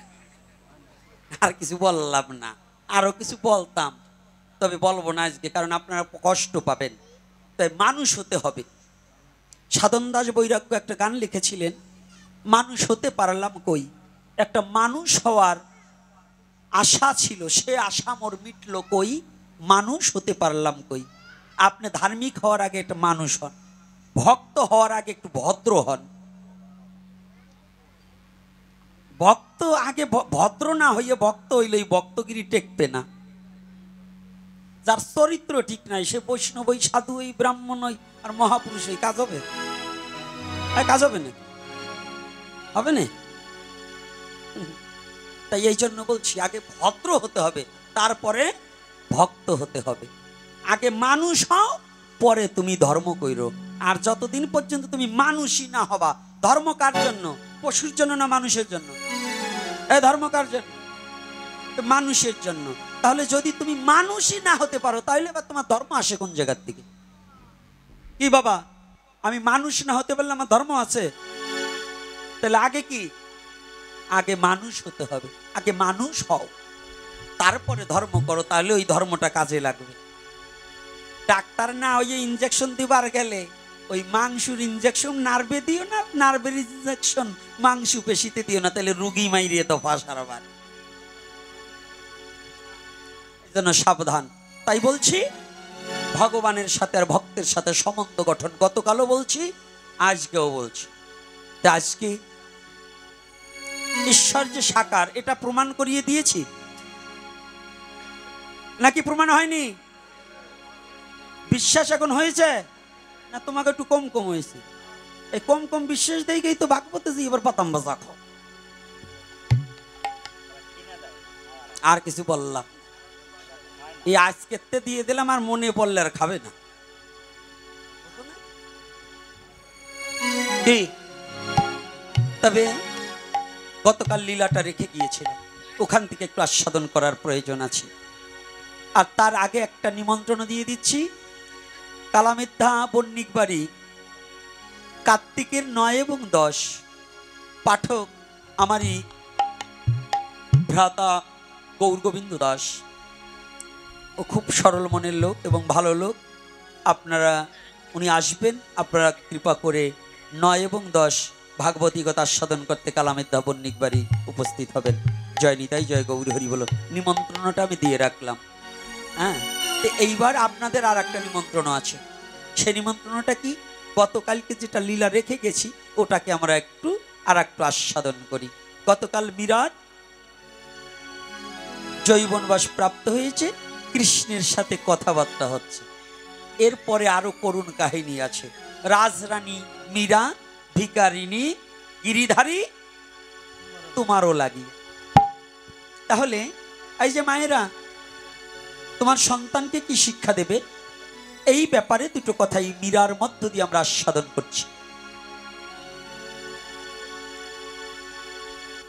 মীরা যখন ধীরে ধীরে বাড়িতে লাগিল, ক্রমান্বয়ে কৃষ্ণের সাথে বড় সম্পর্ক হয়েছিল। কৃষ্ণ বিনে মীরাবাই কিছু নাহি জানে, সারা জগতের কত কথাই আছে কিছু দেয় না তার কানে। একমাত্র গিরিধারীর সেবায় নিজেকে নিযুক্ত রাখিয়া গিরিধারী গিরিধারী বলে যায় নয়ন জলেতে ভাসিয়া। নয়ন জলে ভাসিতে ভাসিতে ঠিক প্রাপ্ত বয়স্ক হলো। সনাতন ধর্মের একটা কায়দা আছে, মেয়ে যদি একটু বয়স হয়, একটু বড় হয়, বিবাহর চিন্তাটা মা বাবার এসে যায়। কিন্তু বাবা শুধু পুত্র দেখছে, মেয়েকে বিবাহ দেবে। মীরার বাবা পাত্র দেখছে যে আমার কন্যাকে সৎপাত্রে দান করব। আজকাল আবার সৎপাত্র চায় না মেয়ের মা বাবা। মেয়ের বাবার চেয়ে মেয়ের মা হয়েছে বড়। এর কারণ কি জানেন? গাঁজাখোর গাঞ্জুটে ছেলে যদি পিছনে যদি একটা পালচার থাকে, তাইলে মেয়ের মা মেয়ের সে পাগল হয় আগে। আর যদি শুদ্ধ ভক্ত সৎ চরিত্র নিশা টিশা খায় না, তারে কেউ মাইয়ে দিতে চায় না। আর দেখবেন ওই গাঁজাখোর গুলো আবার ভালো ভালো মাইয়ে ভাবাইতে পারে, কারণ শয়তান গুলোর মুখে তো একটু মিষ্টি থাকে, তাই না? কি কথা, কি যুক্তি আছে কিনা বলুন? আর তৎকালীন সময় মা বাবা যে পাত্র দেখে কন্যাকে পুত্রকে বিবাহ দিত, সেটাই সন্তানেরা মেনে নিত কিনা? এখন কিন্তু তা নিচ্ছে না।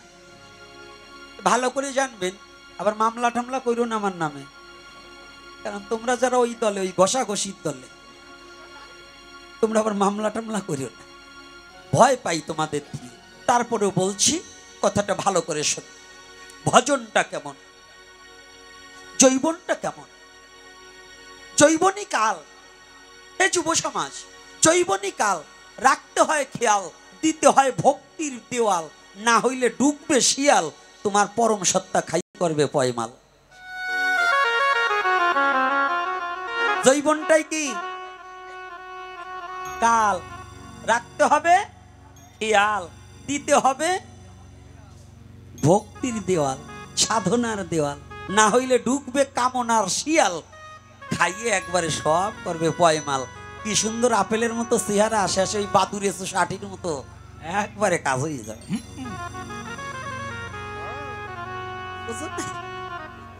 কি কথা এবার কষ্ট হচ্ছে না? সত্য না মিথ্যা বলো? জৈবনটাই হচ্ছে কাল, আর এই সাধন ভজনটা জৈবনের জন্য, বুড়োকালে নয়। বুড়োকালে আসমন করবার গেলেও কাপড় নষ্ট হয়ে যেতে পারে, আর জৈবন কালে কি হয়? জৈবনেই, এই জৈবন ফলটাই ভগবানের চরণে নিবেদন করতে হয়, গুরু গোবিন্দের চরণে। এই জন্য বলছে শাস্ত্রে, আমাদের নীতিশাস্ত্রে বললেন, শিশুকালে ভজে কৃষ্ণ, কৃষ্ণ পাইবার আসে আসে, জৈবনে ভজে কৃষ্ণ, কৃষ্ণ আসে কি না আসে, আসে কি না আসে, বৃদ্ধকালে ভজে কৃষ্ণ, শুধু জমেরও তরাসে, জমেরো জমেরো তরাসে। পাত্র খুঁজছে, কত ছেলে আসছে, মীরা একজনকে বিবাহ, বাবা তুমি আমাকে আবার বিবাহ দিবে কেন? স্বামী থাকতে তো কোনো স্বামীকে গ্রহণ করা যায় না। তুমি কি জানো না, যদি কারো স্বামী থাকে সে নারী, বিবাহ কয়বার জীবনে হয়? আমার তো গিরিধারীর সাথে জীবন সঙ্গিনী রূপে আমার গিরিধারীকে আমি মেনে নিয়েছি, আমার বিয়ে তো ওই গিরিধারীর সাথে হয়ে গিয়েছে। বাবা এ জীবনে আমি গিরিধারী ছাড়া কাউকে পতি রূপে বরণে করে নিতে পারবো না। বাবা বড় সমস্যায় পড়ে গেলেন, মেয়েকে কোনো মতেই বিবাহতে রাজি করতে পারছে। হঠাৎ করে একদিন মেবারের রাজা রানা কুম্ভ, যৌবন প্রাপ্তবয়স্ক ছেলে, মীরার বাড়ির পাশ দিয়ে যাচ্ছে, কিন্তু হঠাৎ করে ওই গিরিধারীকে কোলে নিয়ে মীরে দাঁড়িয়ে আছে, পলক নয়নি। হঠাৎ করে ওই রানা কুম্ভ মীরাকে একবার দর্শন করেছে, কিন্তু দর্শন করলে চোখে যারে লাগে ভালো, প্রাণে তারে চাই রে। চোখের ভালো লাগাটা তো আছে, একবার দেখাই যেন মীরার প্রেমে পড়ে গিয়েছে। কে গো? আজকাল ছেলেরা যেমন যে মেয়েকে বলে আই লাভ ইউ, আগের দিনে ওটা হতো না, আগে সংবাদ পাঠাতে হতো। এই আই লাভ ইউ না, তোমরা যেটা বলো ইংলিশ শব্দটা, আমি তোমাকে ভালোবাসি, এটা খালি শুধু মেয়ের বেলায় নয়, আই লাভ ইউ সবাইকে বলা যায়।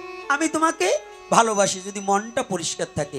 তোমরা না, এই যে যারা ভালোবাসা করতে চাও, আই লাভ ইউ বলতে চাও, হ্যাঁ, একটা গোলাপ ফুল নিয়ে যেতে চাও, আমি বলছি শোনো, মেয়েদেরকে, ওই টাকা খাওয়া মেয়েদেরকে ওটা না বলে তোমাদের একটা পথ দেখিয়ে দিই। তোমরা একেবারে একটা গোলাপ ফুল নিয়ে, প্রতিনিয়ত একটা গোলাপ নিয়ে, একটা রজনীগন্ধা নিয়ে, দুটো গাঁদা ফুল নিয়ে, দুটো সাদা ফুল নিয়ে, একটু চন্দন মিশিয়ে তোমরা গিয়ে রাধারানীর চরণ প্রান্তে গিয়ে বলবে, Radharani I love you, Radharani I love you. একেবারে প্রতিদিন বলবে, প্রতিদিন। দেখো, যদি গরিবের ছেলে বড়লোকের মেয়েকে ভালোবাসে, মেয়ে কিন্তু সহসা রাজি হতে চায় না, চায় তো কি করে, ছেলেটা রাস্তায় দাঁড়িয়ে থাকে, ফুলটা নিয়ে দাঁড়িয়ে থাকে, একটা চিঠি নিয়ে দাঁড়িয়ে থাকে, একটা অন্য কোনো জিনিস নিয়ে দাঁড়িয়ে থাকে, একে একে ক্রমান্বয়ে 6 মাস 1 বছর খালি বলে। একদিন কেন মেয়েটা একটা থাপড় মেরেছে, মায়ের খেয়েও কি বলে, আমি তোমাকে ভালোবাসি, জানো তোমাকে ছাড়া আমি বাঁচবো না। মেয়েটা অমনি চিন্তা করে, বাহ, আমি এত আঘাত দেওয়ার পরেও যখন ওই ছেলেটা আমাকে ছাড়া বাঁচবে না, তাহলে ও নিশ্চয়ই আমাকে সত্যি সত্যি ভালোবেসে। ওই মেয়েটা একদিন বলল, আমিও তোমাকে I love you too you. তদ্রূপ প্রতিনিয়ত যেজন রাধারানীর চরণে গিয়ে তুমি প্রতিদিন বলবে, অনেক যন্ত্রণা হবে, অনেক বাধা আসবে, অনেক কষ্ট হবে, সেটাকে উপেক্ষা করেও যদি রাধারানীর চরণে গিয়ে একটা পুষ্প দিয়ে, চরণে পুষ্প দিয়ে বলবে, রাধারানী আই লাভ ইউ, আমি তোমাকে ভালোবাসি। প্রতিদিন যদি এটা বলতে পারো, একদিন ওই মাটির মূর্তি থেকেই একদিন আমার রাধারানী বেরিয়ে এসে বলবে, ভক্ত I love you too you, আমিও বাবা তোকে ভালোবাসি, আয় আমার কাছে আয়। এটা হবে, কিন্তু ভুল জায়গা ডায়াল করো না, সঠিক জায়গায় নিজেকে ডায়াল করো। বলো না গো রাধে রাধে রাধে। ভুল জায়গায় ডায়াল করা যাবে না গো। তো এইবার যখনই রানা কুম্ভ, এই বাবা কিরে, রানা কুম্ভ যখনই পাগল হয়ে গেছে, একজন ঘটক পাঠালেন। ঘটক চিনেন তো? ঘটক কাকে বলে? আরে না, অঘটন ঘটায়। বিয়ে শাদী অঘটন ঘটায়, আগুনের মাল সাজে বাড়ি এনে দেয়, তারে কয় ঘটক। এইখানে যারা ঘটকালি করে তারা দুই একজন আছেন না। এখন ঘটক পাঠিয়েছে, অমুকের এই মেয়েটার আমার চাই চাই। তো একজন রাজা যদি একজন সাধারণ মেয়েকে বিবাহ করতে চায়, কিন্তু রূপ অপরূপ, সুমাধুর্য মণ্ডিত রূপ, তো এই রানা কুম্ভ ঘটক পাঠিয়ে দিয়েছে। ঘটক যে বলছে, মীরার বাবার ঠাই, তোমার কাছে একটা কথা নিবেদন জানাতে চাই। এই নিবেদন জানাই, মেবারের রাজা রানা কুম্ভ, তিনি আমাকে বলে, যদি আপনি রাজি থাকেন আপনার মেয়ে তার সাথে কি বিয়ে চলে? মীরার বাবা মনের আনন্দে বলছে, এতদিন বাদে, বাহ পরম সৌভাগ্য, আমার মেয়ে হবে রানী। ইহার চেয়ে পরম আনন্দের কথা কি আর আমি মেনে নিতে পারি? কিন্তু বাবা খুশি থাকলে কি হবে? মেয়ে তো চাচ্ছে না, মেয়ে তো চাচ্ছে না। রাতের অন্ধকারে মেয়েকে নিয়ে বসলেন, লণ্ঠনটা ধরিয়ে বাবা মা মেয়েকে বলছে, মা একটা কথা নেব, এভাবে তো জীবন চলে না, তুই যে উদাসীনী, ও মা আমার একটা কথা নিবি, আমাকে কলঙ্কের হাত থেকে একটু বাঁচা মা, আমি বাবা হয়ে তোর হাত ধরে বলছি, আমাকে কলঙ্কের হাত থেকে একটু বাঁচা। আর আজকাল আমাদের ছেলে মেয়ে পিতামাতার মুখে চুনকালি লাগিয়ে দেয়। সন্তান পিতামাতাকে কলঙ্কের হাত থেকে বাঁচাবে কি? আজকাল সন্তানেরা মা বাবার মুখে চুনকালি লাগিয়ে দেয়। বলছে, বাবা বলো, তুমি যা বলবে বাবা, তবু তুমি চোখের অশ্রু মুছে ফেলো, তুমি যা বলবে আমি তাই শুনবো, তুমি না আমার বাবা। আচ্ছা মা, মেবারের রাজা রানা কুম্ভ প্রস্তাব পাঠিয়েছে, যদি তুই প্রত্যাখ্যান না করে যদি এই প্রস্তাবখানা গ্রহণ করিস, আমি বাবা হয়ে বড় আনন্দিত হব, আমি কলঙ্কের হাত থেকে বাঁচবো। ত্যাগ গ্রামের সবাই আমাকে বলে, মেয়ে কত বড় হলো, বিয়া দিল না, পাত্রস্থ করলো না, আমি তোকে পাত্রস্থ করার পরে আমি একটু বাঁচতে পারি। মীরা গিরিধারীকে বক্ষে রেখে বললেন, বাবা তাহলে আমার একটা কথা নাও, তোমার কলঙ্ক মোচন করতে হলে আমার একটা শর্ত আছে। বলছে কি? আমি তোমার কাছে কিছু চাই না, কিন্তু তোমার ইচ্ছা আমি বিয়ে বসবো, কিন্তু আমি মনপ্রাণ দিয়ে যাকে ভালোবেসেছি তাকে রেখে যেতে পারবো না। আমি আমার গিরিধারীকে আমার বক্ষে করে নিয়ে ওই বিয়ার ফিরিতে বসতে পারি, যদি তুমি বলো। বাবা রাজি হলেন, ঘটককে বলে দিলেন, হ্যাঁ রাজি। বিবাহ হয়ে গেলে, শুভ বিবাহ হয়ে গেলেন রানা কুম্ভের সাথে। এইবার শত শত লোক রানা কুম্ভর বিবাহর পথযাত্রী ফিরে যাচ্ছে বৌমাকে নিয়ে। কিন্তু জমিদারদের আগে ছিল বাড়ি বাড়িতে একটা কালী মন্দির থাকতে হতো। জমিদার যারা, তাদের কি মন্দির থাকতো বাড়ি বাড়িতে? আয় কি মন্দির? কালী মন্দির থাকতো না? এখন ওনাদের নিয়ম ছিল ওই বাড়ি বাড়িতে কালী মন্দিরে বৌমা প্রণাম করবে, ওখান থেকে বরণ করে বৌমাকে ঘরে নিতে হবে, রানীমাকে ঘরে নিতে হবে। বড় রানীমা বরণ করে ছোট রানীমাকে ঘরে নেবে। তো যখনই মীরা চোখ বন্ধ করে বিবাহর মন্ত্র বলছে রানা কুম্ভ, কিন্তু মন্ত্র একটাও মীরা বলেনি, সব ওই গিরিধারী গিরিধারী হ্যাঁ গিরিধারী হ্যাঁ গিরিধারী। যখনই রানা কুম্ভ বিবাহ করে নিয়ে চলে গেছে, বাইরে বাড়িতে দাঁড়িয়ে আছে, মা বরণ করে নেবে বৌমাকে। শাশুড়ি মা এসে রানা কুম্ভর মা বলছে, বৌমা আজ থেকে তো তুমি এই বাড়ির ছোট রানী, তাহলে চলো আমাদের কুলদেবতা মা কালীকে একটু দণ্ডবোধ করে আসি। মন্দিরের সম্মুখে দাঁড়িয়ে আছে, শাশুড়ি মা বলছে প্রণাম করো। মীরা প্রণাম করছে না, কোলে তো গিরিধারী। কালী হচ্ছে ভগবানের ভক্ত, তো ভগবানকে নিয়ে তো ভক্তকে দণ্ডবোধ করা যায় না, প্রণাম করা যায় না। মীরা দাঁড়িয়ে আছে, আবার মীরা ভাবছে যে মাথাটা যে দেহটা গিরিধারীর চরণে বিকিয়ে দিয়েছি, আমার এই দেহখানা আর কারো চরণে মাথা অবনত হবে না।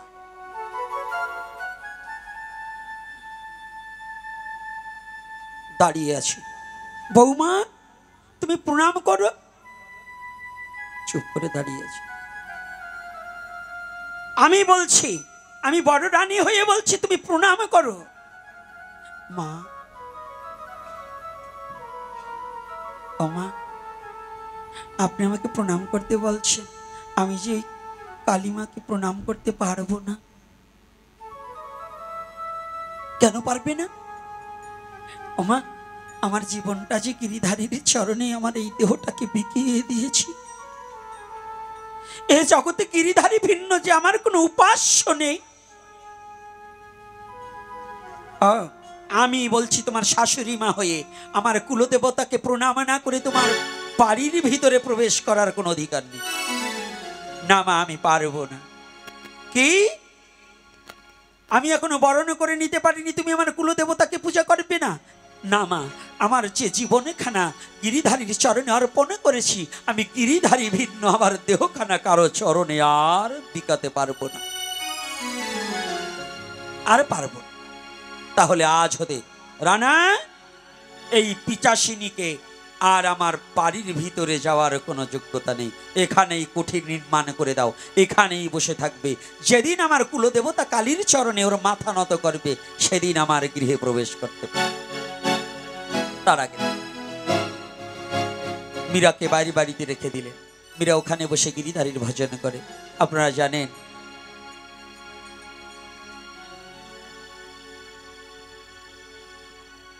ভারতবর্ষের সম্রাট, নাম যেন কি ছিলেন, সম্রাট আকবরী এই মীরার গান শুনে তাকে উপহার দিয়েছিলেন। দূরে বসে গান শুনে ছদ্মবেশে এসে মালা দিয়েছিলেন। এ ব্যাপারে অনেক কলঙ্ক রটলেন, আমি সংক্ষিপ্ত করে দিচ্ছি। এই যে মায়েরা, কৃষ্ণ ভজন করতে গেলে কলঙ্ক হতে পারে, এতে ভয় পাওয়ার কিছু নেই। কলঙ্কটাকে অলংকার হিসেবে গ্রহণ করে নিয়েই ভজন করতে হয়, ভজন করতে হয়। আজকে জানুন, সামনের উপর বলা ঠিক না। আমার আজকে ভালো লাগছে, কিছু অনেক যে ভক্তরা দূর দূরান্ত থেকে ছুটে এসেছে। এই গ্রামের অনেক ভক্ত আসেনি, কিন্তু দূরের ভক্তরা অনেকেই এসেছে। আমার তো অনেককেই চিনা। দেখুন, যে ছেলেটা আমার সম্মুখে বসে আছে, জাফর ওর নাম। এই মাইক জগতে ওর ধর্মের নাম ইসলাম, কিন্তু সমস্ত বন্ধকতাকে পরিত্যাগ করে ও সবাইকে মানবতার ধর্মের মধ্যে ডুবে আছে। ওকে আমি দেখেছি, ও আজ মহফিলেও যায়, আবার হিন্দুদের এই বৈষ্ণব সভায় আসে। আমি সেদিন দেখলাম কেমন করে এমন মধুর করে একটু কৃষ্ণ নাম করছে। আমাদের অনেক হিন্দু ভদ্রলোকরা 16 নাম 32 অক্ষর উচ্চারণ করতেই পারে না, ভুল বলে। আর ও মুসলমানের ঘরে জন্ম হয়ে তারক ব্রহ্ম নাম উচ্চস্বরে কীর্তন করছে। এটা কি কত বড় সুহৃদয় হলে যে কোনো ভেদাভেদ ভুলে গিয়ে সমস্ত ধর্ম আমার কাছে সমান, এই যে যে ভাবটা, এইটা কিন্তু সবার হৃদয়ে জাগ্রত হয় না। হয় সবার হৃদয়ে ওঠে, আমাদের তো হিংসা ভরা হৃদয়। তা আজকে দেখুন, যখন কলঙ্ক ঢেউ উঠেছে, রানা কুম্ভ বলছে তুমি কি, মীরাকে বলছে তুমি আমার মায়ের কথা রাখবে না? বলছে না, আমি জীবনেও না, আমি এটা রাখতে পারবো না। তাহলে জানো, তুমি যদি আমার কথা, আমার মায়ের কথা না মানো, তাহলে তোমাকে কামান দাগা করব। কামানের শব্দেই মানুষ মারা যায়। সেখানে 7 বার কামান দাগা করার পরেও যখন কামানের শব্দে মীরা কিছুই হলেন না, গিরিধারীকে বক্ষে জড়িয়ে ধরে হ্যাঁ গিরিধারী, হ্যাঁ গিরিধারী, হ্যাঁ গিরিধারী বলে কাঁদছে। আর এদিকে কামানের আওয়াজে মীরার কিছুই হয়নি, কামানের গুলিতে কিছুই হয়নি। যখন পরবর্তীতে যখন রানা কুম্ভ দেখতে পেলেন মীরা যেন গিরিধারীকে বক্ষে ধারণ করে শুধু গিরিধারী গিরিধারী বলে করছে, চিৎকার করছে, কিন্তু তাকে আমার কামান দাগায় কিছুই করতে পারেনি, অমনি রানা কুম্ভ ভেবেছিলেন বুঝি এ তো সাধারণ কোনো নারী নয়, এ মহিষী নারী, এ কোনো সাধারণ ব্যক্তি নয়। দৌড়িয়ে গিয়ে ধরতে গেলেন, মীরা তুমি আমার পক্ষে এসো। মীরা বললেন দাঁড়াও, দাঁড়াও রানা কুম্ভ, আমি ছোটবেলা থেকে যাকে পতিরূপে বরণ করেছি সে আমার পক্ষে আছে, আমার গিরিধারী। তথাপি আমার পিতার নির্দেশে এই দেহটার স্বামী হিসেবে তুমি ছিলে, কিন্তু তুমি যখন কামান দাগা করেছে এই দেহটা তোর আমার নেই, মৃত্যু হয়ে গেছে, আমাকে রক্ষা করেছে আমার গিরিধারী। আজ হতে আমার প্রতি তোমার কোনো অধিকার নেই। আমি চলছি আমার গিরিধারী যে দেশে আছে, আমি আমার গিরিধারীর খোঁজে আমি চলে যাচ্ছি। গিরিধারী গিরিধারী তোমার গিয়া। যখন বৃন্দাবনে রওনা দিলেন, আজকে বৃন্দাবনের অভিমুখী গিরিধারীকে বক্ষে করে আমার মীরাবাই রওনা দিল।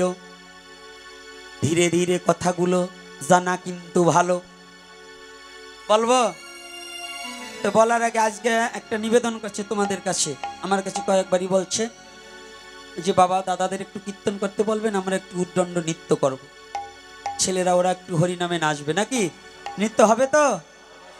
আচ্ছা, তো তার মধ্য দিয়ে হরিকথা শ্রবণ করলে কিন্তু দক্ষিণা দিতে হয়। দাদা খোলের সাউন্ডটা বাড়ান, ওই মৃদঙ্গের ওই ডান পাশের সাউন্ডটা আর একটু বাড়ান, তাহলে জয় নিতাই। যারা যাচ্ছে, যার যেমন সমর্থ আছে দক্ষিণা দেবে। রাধে রাধে।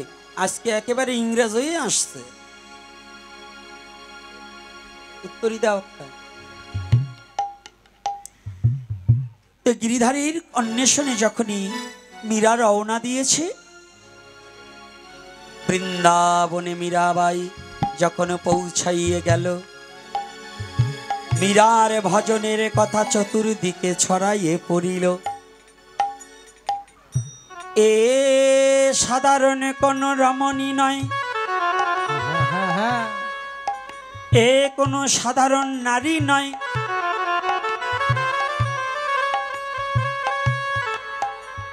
এ যে অস্বাভাবিক নারী।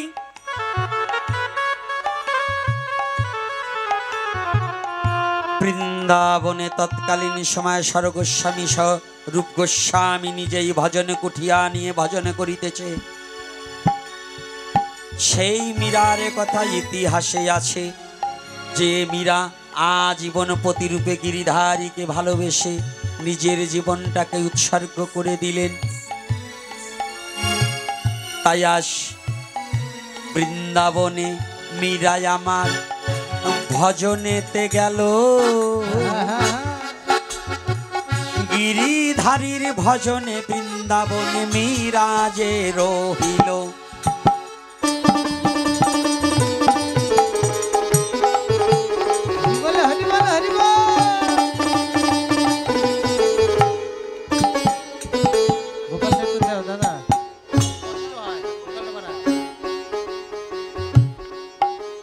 আর গিরিধারী বলে মীরাবাই যখন কাঁদিয়া বেড়ায়, চতুর্দিকে মীরাবাইয়ের কথা ছড়াইয়ে পড়ে হায়।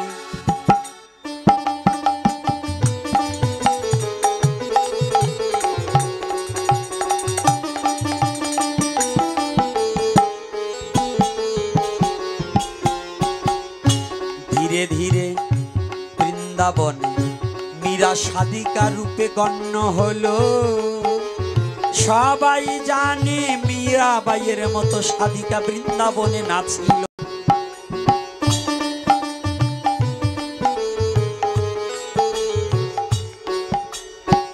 হঠাৎ করে রূপ গোস্বামীর কথা মীরাবাই শুনতে পেয়েছিল। রূপ গোস্বামীর দর্শনের লাগি তার চিত্তে লালসা জাগিল।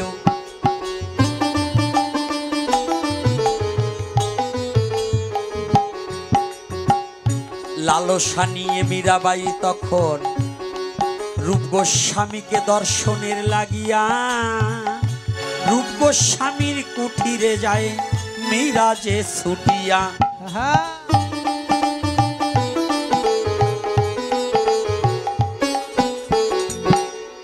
যখন কুঠিরের সম্মুখে গেল মীরা, সবার জানা ভালো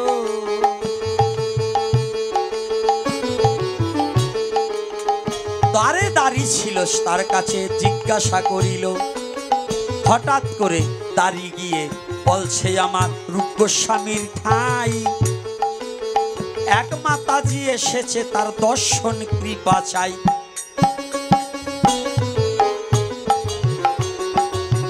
রূপ গোস্বামী ভয় কুঠিয়ার ভিতর থেকে তখন বলিল, নারীর মুখ দর্শন আমি কভু না করিব, আমি নারীর মুখ দর্শন করি না। মীরা তখন বাহির থেকে অমনি উত্তর দেয়, এই বৃন্দাবনে কৃষ্ণ ভিন্ন, আবার পুরুষ আছে কোন জায়গায়? এই কথা শুনে রূপ তখন যন্তরে জানিল, সত্যই তো কৃষ্ণ ভিন্ন পুরুষ বৃন্দাবনে নাছিল। সবাই যখন প্রকৃতি হয়ে ভজন করতে হয়, তাহলে আমি ভুল বলছি, আমি ক্ষমা চাই তার পায়ে। রূপ গোস্বামী অমনি তখন করজোরে কয়ে, ভুল বলেছি ক্ষমা করে ও মা, রেখো রাঙা পায়ে। মীরা তখন রূপ গোস্বামীকে প্রণাম জানালো, এই অভিমান বুঝি আপনার ত্যাগ হইয়া যে গেল, তাই আজকের মতে দুহাদুহের মিলন হয়ে গেল। প্রেমানন্দে ভক্তগণ একবার হরি হরি বলো, হরি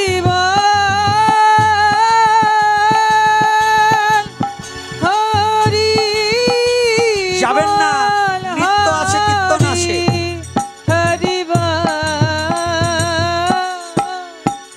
এই যে এক বাবা 200 টাকা, আবার ডাক্তার বাবাও 200 টাকা, আর এক বাবা 500 টাকা,